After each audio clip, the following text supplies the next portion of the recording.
وہ حضرات جنہیں دعائے قنوت یاد نہیں ہیں تو وہ اپنی وتر کی نماز کیسے پڑھیں، اس کو کمپلیٹ کیسے کریں؟ آج اس ویڈیو کلپ میں ہم اسی مسئلے کو اچھی طریقے سے ایکسپلین کریں گے، اس لیے اس ویڈیو کو آپ آخر تک ضرور دیکھیں تاکہ اس مسئلے کو اچھی طریقے سے آپ سمجھ سکیں۔ میرے عزیز دوستو، وتر کی نماز یہ واجب نماز ہوتی ہے، اس لیے جب آپ اس کی نیت کریں تو واجب کہہ کر نیت کریں کہ میں 3 رکعت وتر واجب پڑھتا ہوں یا پڑھتی ہوں، واسطے اللہ کے، رخ میرا قبلے کی طرف، اللہ اکبر۔ میرے عزیزو، وتر کی تینوں رکعتیں بھری پڑھی جاتی ہیں، یعنی تینوں رکعتوں میں سورہ فاتحہ بھی پڑھنی ہوتی ہے اور ساتھ میں کوئی سورت بھی ملانی ہوتی ہے،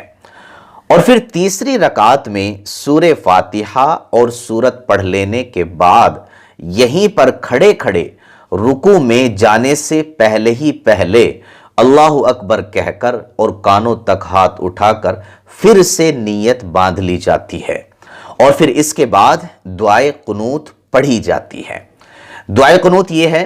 اللہم انا نستعینک ونستغفرک ونؤمن بک ونتوکل علیک ونثنی علیک الخیر ونشکرک ولا نکفرک ونخلع ونترک من یفجرک اللہم ایاک نعبد ولک نصلی ونسجد والیک نسعی ونحفظ ونرجو رحمتک ونخشى عذابک ان عذابک بالکفار ملحق۔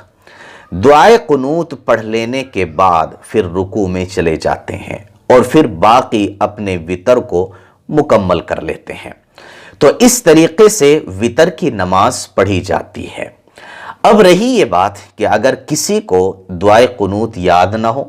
تو پھر وہ اپنے وتر کو کیسے مکمل کرے؟ دعائے قنوت کی جگہ کیا چیز پڑھے کہ اس کے وتر صحیح ہو جائیں؟ میرے عزیز دوستو، وتر کی نماز میں دعائے قنوت کا پڑھنا یہ سنت ہے، اس لیے اس کو یاد کرنے کی کوشش کرنی چاہیے،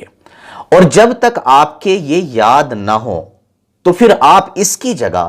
ربنا آتنا فی الدنیا حسنہ وفی الآخرۃ حسنہ وقنا عذاب النار، اس کو ایک بار پڑھ لیا کیجئے، اور اگر یہ بھی یاد نہ ہو تو 3 مرتبہ اللہم اغفر لی اللہم اغفر لی اللہم اغفر لی پڑھ لیجئے، تو آپ کے وتر ادا ہو جائیں گے۔ لیکن دعائے قنوت کو یاد کرتے رہیں، اور جب یاد ہو جائے تو پھر وتر میں دعائے قنوت پڑھنے کا ہی اہتمام کریں تاکہ دعائے قنوت کی بھی سنت ادا ہو جائے۔ میرے عزیز دوستو، آپ کی نالج کے لیے کچھ باتیں اور میں آپ کو بتاتا ہوں۔ وتر کی نماز میں جو دعائے قنوت کے لیے تکبیر کہی جاتی ہے نا، یہ تکبیر کہنا واجب ہے۔ اگر آپ یہ تکبیر چھوڑ دیتے ہیں اور صرف دعا پڑھتے ہیں، مثال کے طور پر آپ نے تیسری رکعت میں سورہ فاتحہ پڑھی اور پھر کوئی سورت ملائی، اور دعائے قنوت کے لیے جو تکبیر کہی جاتی ہے وہ آپ نے نہیں کہی بلکہ آپ بھول گئے،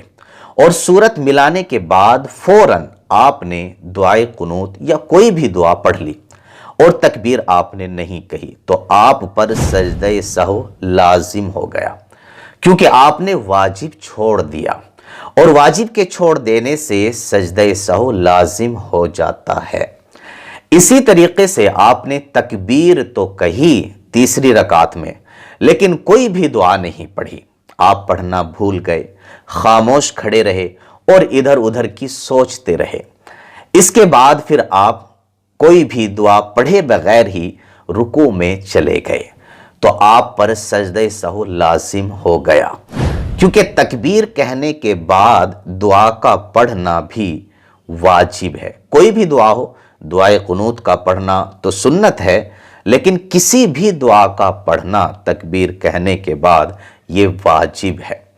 اس کو مثال سے سمجھیے۔ مثال کے طور پر آپ نے تیسری رکعت میں دعائے قنوت یا کسی بھی دعا کے لیے تکبیر کہی، اور اس کے بعد میں آپ نے کوئی بھی دعا نہیں پڑھی،